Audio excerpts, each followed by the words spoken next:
Hello everyone, আজকে তোমাদের সাথে আমি একটা গুরুত্বপূর্ণ কথা শেয়ার করব। আজকের যে ব্রাইড টুম্পা, তার বাড়ির লোকেশন আমার বাড়ির লোকেশনের কাছে কাছাকাছি বললেই চলে।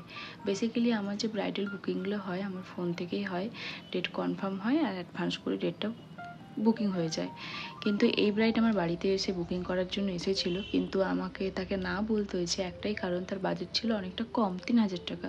তো 3,000 টাকাতে আমি ব্রাইডাল ওয়ার্ক কখনোই করি না, তো তাই হিসেবেই আমি তাকে না বলে দিয়েছিলাম।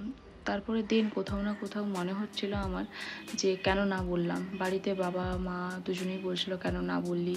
তো আমি ব্রাইডকে ফোন করে জিজ্ঞাসা করলাম, তো আমাকে ও পুরোটাই বললো যে ও 3,000 টাকার 1 টাকাও বেশি দিতে পারবে না। সবসময় টাকাটা ম্যাটার করে না কাজের ক্ষেত্রে, আমার বাবাও আমাকে এটা বলে।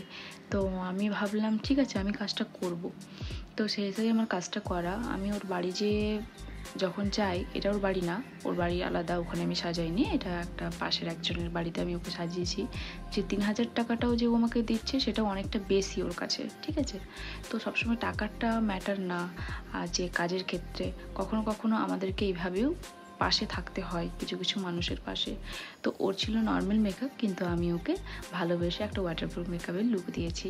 তো লুকটা কেমন হয়েছে জানিও, আর তোমাদের সাথেও এই রকম যে সিচুয়েশন ঘটে থাকে অবশ্যই আমাকে কমেন্ট বক্সে জানিও। তো ভালো লাগলে ভিডিওটি অবশ্যই শেয়ার করে দিও।